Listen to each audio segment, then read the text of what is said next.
오늘은 예레미야 47장 말씀 통해서 어리석은 피함이라는 제목으로 같이 은혜 나누겠습니다. 우리가 보통 이제 팔레스틴 그렇게 이야기하는데요.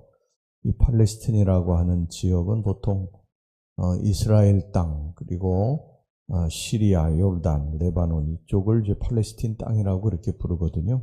근데 이 팔레스틴이라고 하는 말은 이 블레셋 족속에서 나온 말입니다. 이 블레셋 족속, 블레셋이라는 말과 이 팔레스틴이라는 말이 같은 말입니다. 블레셋 족속은 원래 지중해 연안의 갑돌섬, 지금 그 그리스 아래쪽에 그레데 섬이라고 있죠. 보통 지금은 이제 크레테 섬이라고 그렇게 부르는데 성경에는 그레데 섬이라고 나옵니다. 이 그레데 섬 출신이 블레셋 족속입니다. 근데 이들은요, 가나안 땅으로 이주해서 아브라함이 가나안에 이주했을 때 이미 그곳에 정착해 살고 있었던 원주민들입니다. 그들이 세운 성읍으로 5개의 대표적인 성읍이 있는데, 가사, 가드, 아스글론, 아스돗, 에그론, 이 대표적인 성읍이 이렇게 5개가 있습니다. 블레셋이 이 지역들을 중심으로 인해가지고 도시연합 국가를 형성을 했습니다. 더군다나 이들은 일찍부터 이 철기 문화를 받아들여 가지고요, 가나안인의 이스라엘 백성들보다도 그 문화 수준이 높고 무기들도 아주 뛰어났습니다.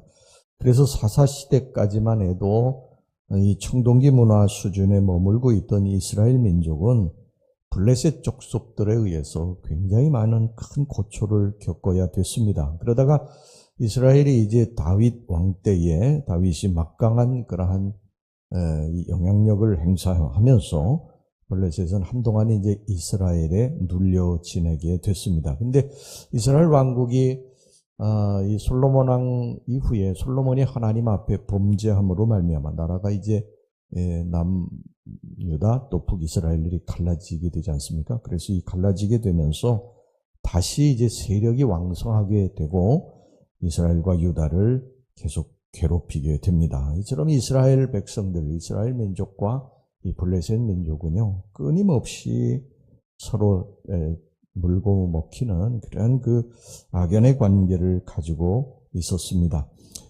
이후에 이 블레셋은 이 북방의 아수르가 막강한 제국을 형성을 하면서 큰 시련을 겪게 됩니다. 이 아수르의 최고 정복자로 유명한 이 사네립, 여러분들 잘 아시는 이 사네립 이후에 블레셋은 끊임없이 아수르의 지배를 받아야 됐고요. 이후에 블레셋의 이 가사라고 하는 이 도시, 여기는 무기토 전투에서 유다를 격파하고 귀향하던 이 애굽의 바론 느고에 의해서 점령되고 말았습니다. 오늘 여기 본문의 1절 말씀 봅시다. 바로가 이 가사를 치기 전에, 이런 말이 나오죠. 바로는 이제 이 애굽의 바론 느고를 말하는 것인데, 바로가 가사를, 이 블레셋의 가사를 치기 전에, 이제 이런 말은 이런 역사적인 사실을 나타내 주는 거라고 할 수가 있습니다. 그런데 이제 이렇게 이런 중근동의 역사는요, 다시 이제 바벨론이 급부상을 하면서 신흥강국으로 부상을 하면서 또 새롭게 재편되기 시작을 했습니다. 이전에는 이 블레셋과 아까도 말씀드렸습니다만 바론 느고가 이 블레셋을 점령하고 블레셋이 거기서 또 침략을 당해서 이 도시를 빼앗기는 그런 일을 겪기도 했지만, 이제 새로운 신흥 강국이었던 이 바벨론이 생기기 시작을 하니까 또 연합을 하기 시작을 합니다. 그래서 이 블레셋이 애국과 동맹을 맺게 되고요, 이 바벨론 왕 느부갓네살의 공격을 저지하기 위해서 안간힘을 쏟게 됩니다. 애국 역시도 이해관계가 맞아떨어져서요, 이런 블레셋과 동맹 요청을 흔쾌히 받아들였습니다. 근데 대세는 막을 수가 없죠. 이 바벨론이 급부상을 하면서 완전히 세계를 거의 다 지배하지 않습니까?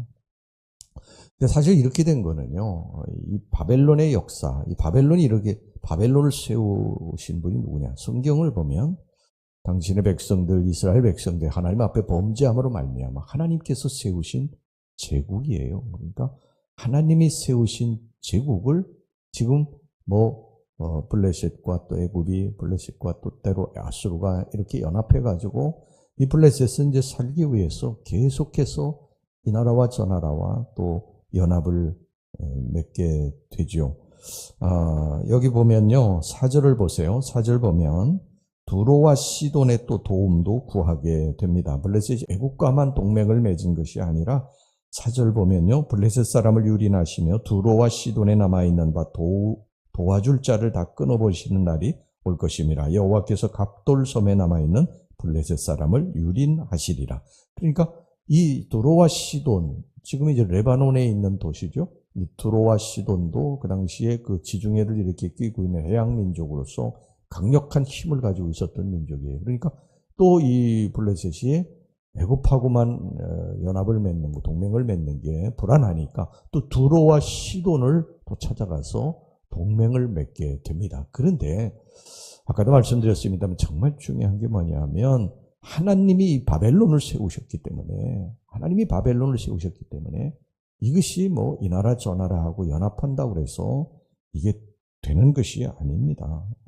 그래서 여기 보면요, 이 블레셋은 결국 이 제국들에 의해서 완전히 멸망을 당하고 흩어지게 됩니다. 다 없어지게 돼요. 그래서 팔레스틴이라고 하는 이름만 남기고 완전히 역사 속에서 이 블레셋 민족은 사라지게 됩니다. 여러분, 우리가 항상 기억해야 될 것이 하나 있어요. 오늘 하나님께서 주신 말씀 우리가 꼭 기억해야 될 건 뭐냐면 우리가 도울 힘이 없는 방백들을 의지하지 말라. 성경은 계속해서 우리들에게 말씀하고 있는데 우리는 도움이 사람에게서 올 것이다. 도움이 또 물질에게서 올 것이다. 이러면서 우리들의 발로 이리저리 뛰어다니지만 정말 중요한 것을 하지 못해요. 뭐냐면 도움이 하나님께로부터 온다. 우린 당장 눈앞에 보이는 것이 나에게 도움을 줄 것이라고 하고 생각하고 판단하고 그리고 발로 움직이지만 그렇지 않다는 것입니다. 그 어리석다고 성경이 계속해서 말씀을 하고 있어요. 우리의 도움은 하나님께로부터 온다. 하나님께로부터 온다. 우리가 이 하나님의 성전에 와서 하나님 앞에 엎드려 기도하는 것이 참으로 발로 뛰어다니는 사람들에게는 어리석어 보일지 모르지만 그렇지 않다는 것입니다. 우리가 여기서 기도할 때에 하나님 앞에 하나님의 힘을 구하고 하나님 앞에 기도할 때에 하나님의 손이 움직이신다는 거예요. 하나님의 손이 움직여서 하나님이 사람이 필요하시면 사람을 붙여주시고 물질이 필요하면 물질을 붙여주신다는 것입니다. 이게 하나님이 하시는 일이고 하나님을 움직이게 하는 것은 우리가 하나님을 의지하고 하나님 앞에 기도하는 것이라는 것입니다. 근데 우리는 계속해서 우리들이 사람을 찾아서 돌아다니고 이쪽 저쪽 기웃거리고 그러고 다니지 않습니까? 우리가 항상 조심하고 이 선후 이것을 분명히 해야 될 것은 우리는 하나님 앞에 엎드려 기도해야 된다. 우리가 병이 났어요. 그러면 병원 가야죠. 당연히 가야 됩니다. 그런데 우리가 병원 가기 전에 또 하나님 앞에 또 엎드리는 것입니다. 하나님, 어느 병원에 가면 될까요? 그리고 하나님 앞에 또 엎드리고요. 오늘 하루에 우리의 계획이 있지 않습니까? 오늘 하루의 계획도 우리가 머릿속에 있지만 그래도 하나님, 오늘 하루의 삶을 인도해 주시옵소서. 그리고 하나님 앞에 기도하면서 하루를 시작하는 것이죠. 아침에 일어나면 제일 먼저 눈 떠서 하나님, 오늘 한 날도 하나님이 주인이십니다. 하나님이 선하게 인도하옵소서. 나의 길을 인도하옵소서. 아버지의 뜻을 쫓아 살게 하옵소서. 아버지가 기쁜 길로 걸어가게 하옵소서. 그렇게 또 기도하고요. 또 우리가 밤에는 하나님, 오늘 하루 하나님 감사했습니다. 이제 또 내일 하루도 하나님께 의탁합니다. 그러고서 이제 또 잠자리에 들고 우리들의 삶의 모든 삶에 우리가 전적으로 의지하고 매달려야 될 분은 우리 하나님이십니다. 이것을 우리가 잊지 말고 살아갑시다. 할렐루야. 네, 우리 기도하겠습니다. 하나님 아버지, 오늘 하루도 저희들의 삶을 인도해 주시기를 원합니다. 우리의 인생의 주인은 하나님이시오니 우리가 하나님 앞에 오늘 이 새벽에 기도할 때 오늘 한 날 하나님의 손이 움직이게 될 줄로 믿습니다. 그리고 하나님께서 우리들의 길을 선히 인도하실 것을 믿습니다. 오늘 새벽 성도들을 주의 이름으로 주님이 축복하셔서 오늘 주님을 의지하고 기도할 때 주님이 응답하시고 저들을 선한 길로 복된 길로 인도하여 주시옵소서. 예수님의 이름으로 기도하옵나이다. 아멘.